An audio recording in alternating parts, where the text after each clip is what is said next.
The preview season for Tales of Aria has been epic, man. I've really enjoyed it. And before I get into talking about what I think about Tales of Aria halfway through preview season, I just want to give a huge shout out to all the content creators out there making excellent content for previewing the cards out there. And I know a lot of people, including myself, we're on the Discords and we get that notification that says, hey, a new card came out, and you get the tile. But honestly, there's content creators who get those cards and they preview them and they make really good videos. I mean, a big shout out to Rob and Alex from Tolarian Dropout Crew. I had a blast watching them. They made this really cool video where they pulled out the card from a magazine and they're just doing like goofy expressions like a card.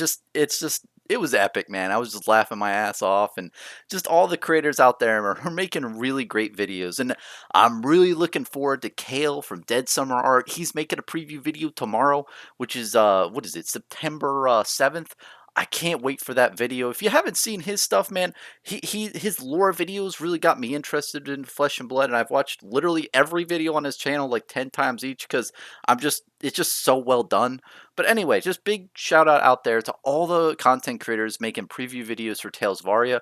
Please, I really encourage you to just check them out, watch the videos, and honestly, they're really making great stuff for this game. And it's just it's really great to just be a part of it and you know learn about like the cards as time unfolds. And I want to first start out and tell you the one thing I love about Tales, and I know you're gonna know it, is Oldheim, dude. This guy, this guy's awesome. It's a guardian, and his ability guards. It's a defense reaction. It's really cool, and I love how if you look at the card art of Aria, right? If you look at the three colors of Aria, they're really the three different regions, of course, but they symbolize like the three different like the ice and the electric and the earth. That's what they symbolize. And I had a really astute commenter in a previous video say that they might be the seasons, and I totally could get behind that. There's probably like some seasonality between this, like summer months are the lightning, the storms, and then you have the winter is obviously the frost and everything like that. But yeah, I definitely think that there's a lot of great flavor behind this set more than anything. I think it has just really cool flavor, and the artwork too. I mean, Flesh and Blood from the beginning, from Welcome to Wrath, Arcane Rising, and Crucible War, the art was good, and I liked it. But what I can tell you with this set is it looks like Legend Story Studios is just like they have a new standard for what they expect card art to be and the card quality. Because if you look at or if you look at Crucible War to Monarch, Monarch's art was just epic. And I think it goes into the epic feel of it. You know what I mean? Like the sets before Monarch weren't as magical. They weren't as like epic looking. Whereas Monarch is just big demons and beasts just doing a bunch of crazy stuff. And then you have Tales of Aria that you just have epic pictures of a grandfather of time old team. And yeah, it's just it they really put it to a new level. And I want to say, man, I really look forward to playing this hero. Well, let me go into Oldheim and my thoughts around him, man. I think that it's so good because he's a guardian and he has a defense reaction. And what I like most about this hero too is the legendary weapon that they gave him, man. They gave him a shield. I made a video a long time ago making a spoofy video about a shield, but the shield is so damn good because as every Guardian player knows, the biggest problem with playing Guardian is when you go up against Dash. Because Dash, once she has her induction chambers, she can just pistol you down like nonstop and she just goes insanely wide.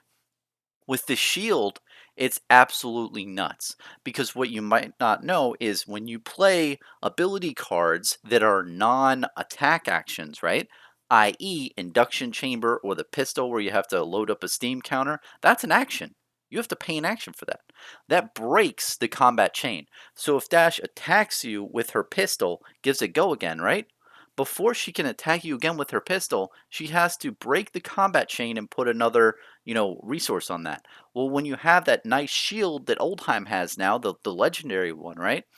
Every time the combat chain breaks, you bring the shield back, and then you pay one again, and you can keep putting it up. So it's just really helpful against Dash because let's say Dash attacks you for 2-2-2, right? Before, you'd have to make a decision. You'd have to decide, hey, do I want to keep my hand and go in with a big attack, or do I block out three cards of my hand and then just use the last one for a Anathos. But with the shield man, you just pitch a blue, right? And you block one of the first attack, and then you block two of the second attack, and three with the third attack, just with one blue pitch card. It is a game changer. It is huge for the Guardian class. I mean, just that one legendary equipment is amazing. Now, the weapon, I love the weapon. I think that it's really good. Having a 4 damage, you pitch 3 to do 4 damage, and then it has a chance to have a frostbite token if you pitch a ice card. Phenomenal. I mean, it just really goes to, you know, playing it out very long game where you're using your other cards in hand. Maybe you use 3 cards in your hand every turn to, block a card, and then you use the two other ones to activate Oldheim's ability. And then at the end your turn, you have a blue ice pitch card and you attack them for 4, and you're trying to get that, the token on their side. And I just think it's a really cool gameplay because with Guardian, and I can definitely see with Oldheim, I don't think he's going to be good early game. Oldheim is a late game hero. I'm just stating the obvious here, but it's true. If you don't know this, basically, I think in the beginning to middle of the game, you're wanting to pitch your cards with his ability, right? And you want to pitch them in a way that you're putting good cards in the bottom of your deck, and you can prevent 2 damage, and you can take a card out of their hand, which is huge. It reduces a ton of damage, and it sets you up for later game. I think what the key to his ability too is you don't just pitch a blue pitch to activate his ability. You will pitch a red pitch and then you will pitch a blue pitch. So if you have a red earth card and then a blue ice card, you pitch 2 cards and then you prevent 2 damage, take a card out of their hand onto their deck. I think that's the key to playing him like very efficiently. You know what I mean? And I think what he's really going to be good against is like Viserai, where you can like, inefficiently pitch with a yellow and a blue and an earth and then an ice card.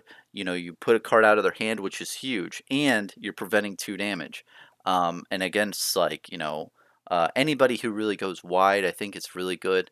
It's an amazing ability. I just love everything about him. And, that's the hard part with heroes. Sometimes you're like, oh, I love this ability on this hero, but I don't really like their equipment or I don't like everything else. But with Oldheim, man, he just has the full kit, man. Like the weapon, amazing. Love it. The shield is what's perfect about the shield is it really helps Bravo and Guardian's weakness, which is dash, or anyone who goes wide with a bunch of flurry attacks. It's just a really good thing. And I mean, a lot of times I'll block a Kadachi swing with 1 card in hand. Now I don't have to do that. I can pitch that blue card and block with my shield, and that's saving so many cards throughout the course of a game against Ninja. And then against Dash, it's absolutely nuts against Dash. It is like the anti-Dash card. I think Guardians for 10, 20 years down the line will be running this frickin' shield because it's the anti-Dash card, and I can see it definitely is going to be an anti-other cards too. It just has a lot of value long game. It's literally, if you pitch a blue, right?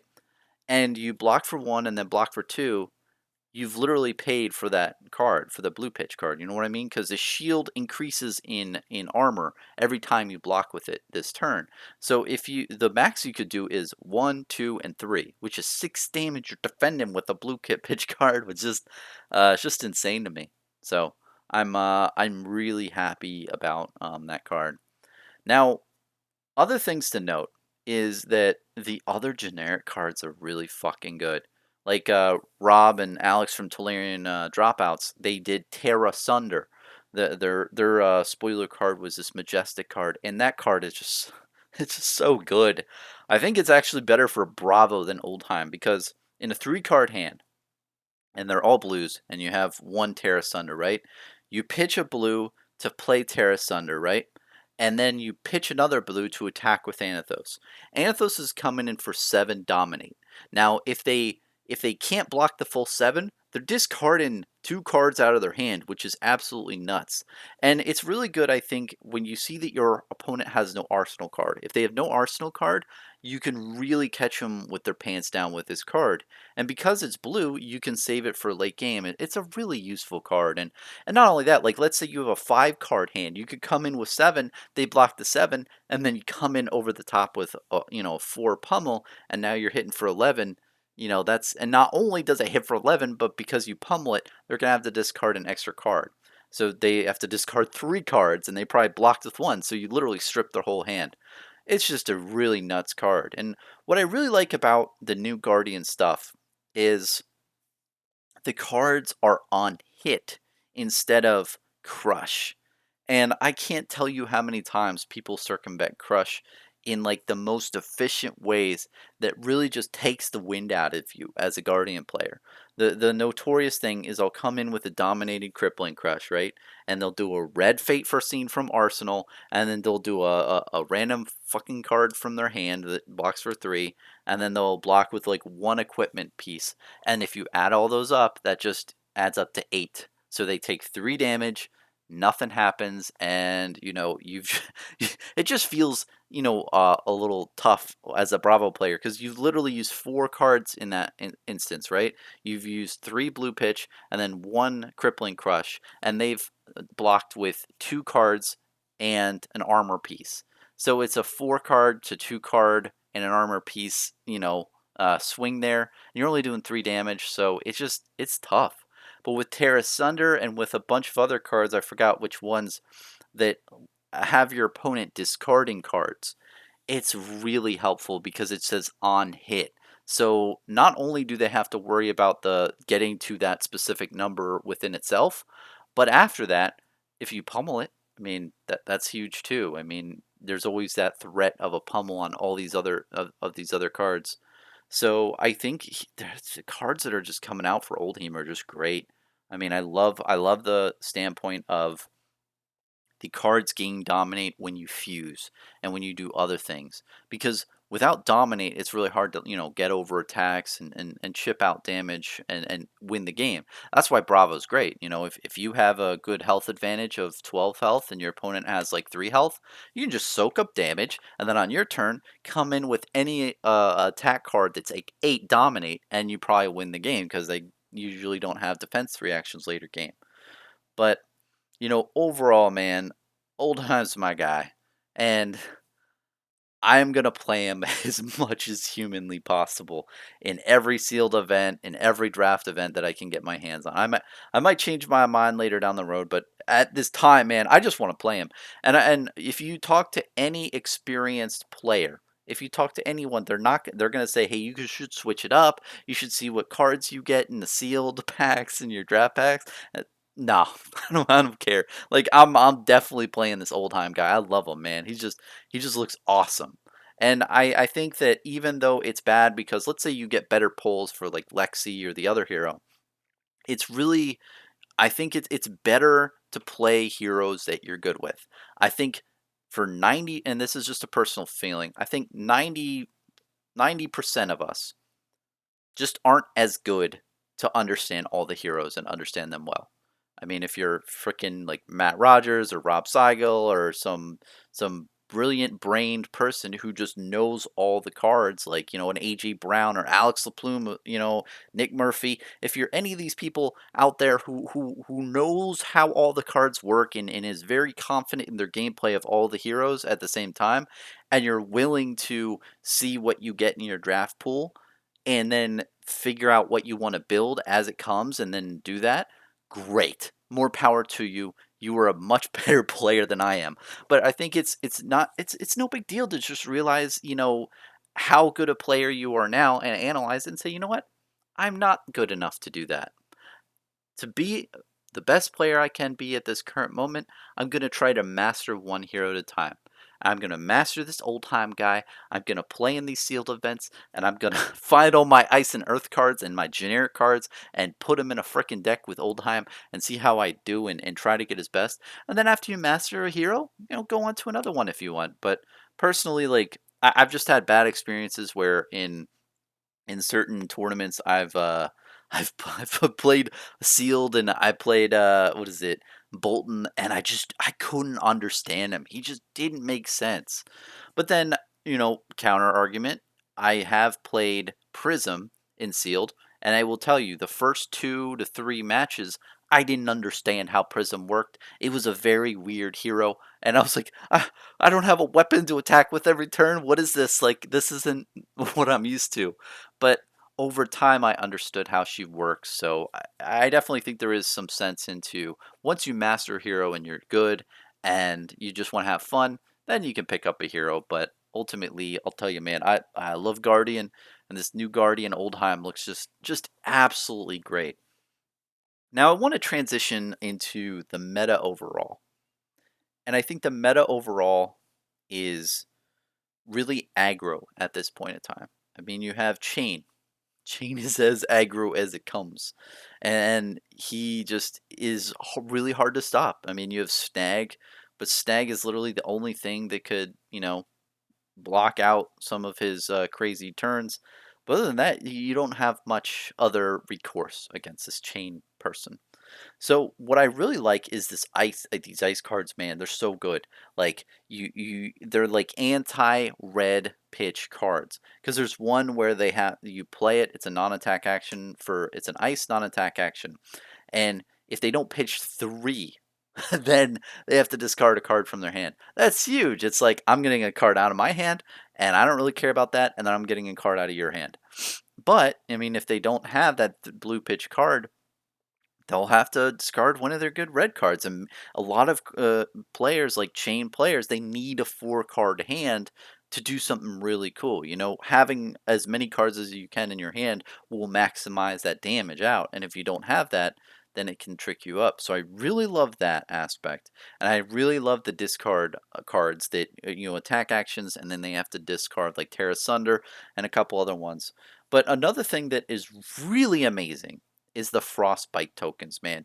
That is just amazing. Because if you put them on Chain or you put them on somebody like Azalea or somebody who just who is very, blue pitch starved, you could F them up where at a turn they're like, well, I have a couple frostbite tokens and I have like a yellow and 3 reds.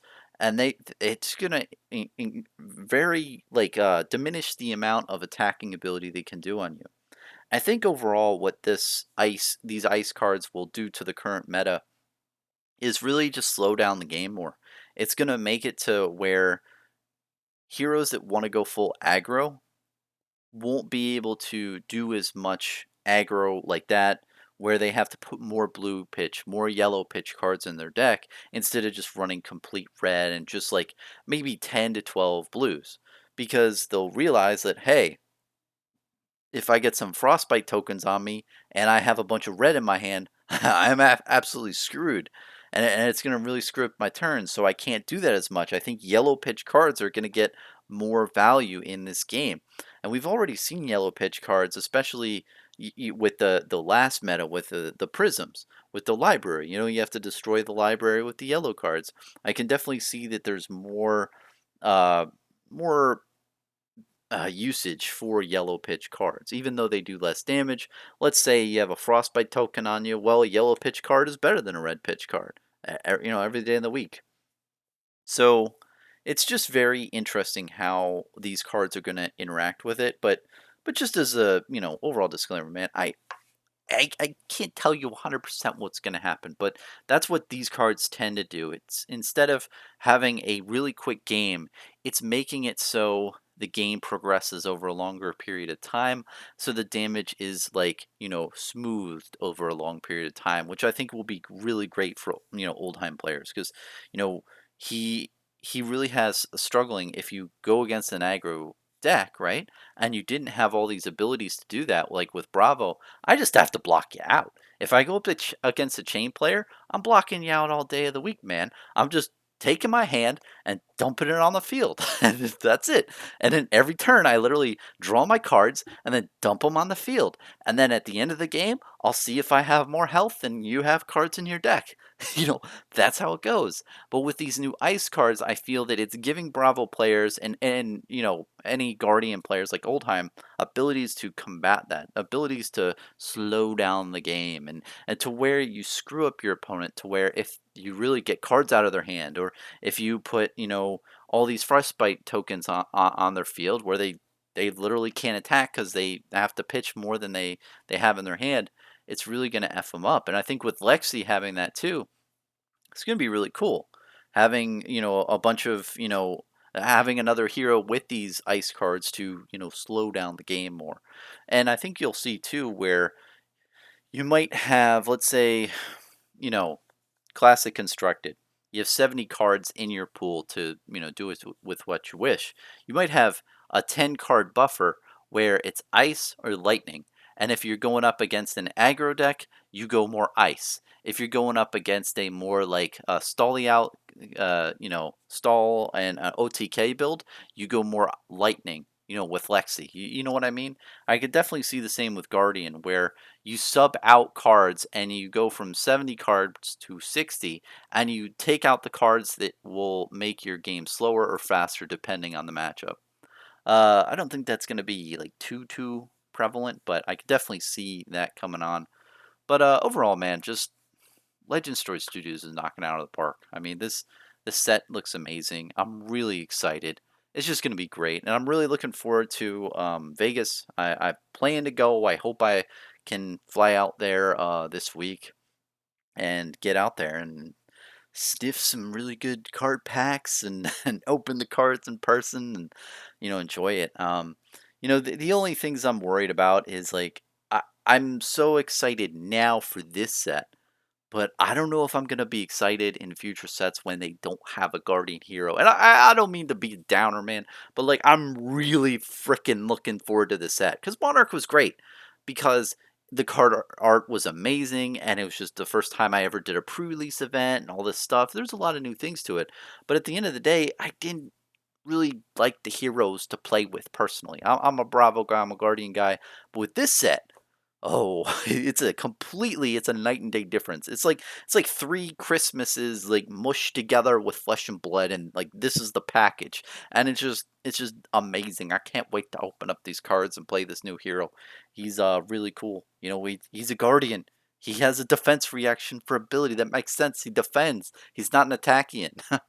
So I'm just we'll see where it goes. We'll see how everything unfolds, but really looking forward to pre-release weekends and all that stuff too. And if you haven't been involved in that, man, I hadn't been involved in pre-release weekends until March 2021, earlier this year, and it's just so worth it. I mean, you usually have a cold foil card, a promo, for Monarch that came out. And they'll probably have one for Tails.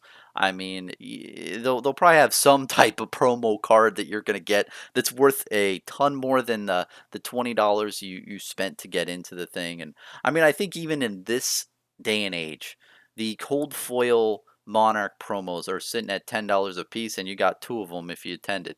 So it pays for itself essentially to attend, and you could open up some really cool cards in your packs. But I just want to say again, thanks for watching, and I hope you guys all have fun with Tales of Aria releasing soon. And I really encourage you again, please, man, look at all the other content creator videos that are coming out for the preview season.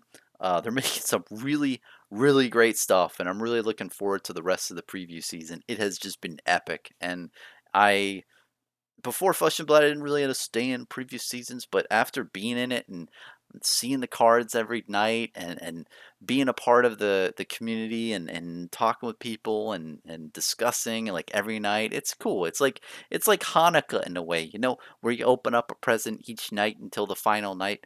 Well, I've never celebrated Hanukkah, but I know there's presents over the course of night, and that's how it feels with the preview season and all that stuff with the spoilers. It's just been a lot of fun. So, thanks for watching, and hope you enjoy.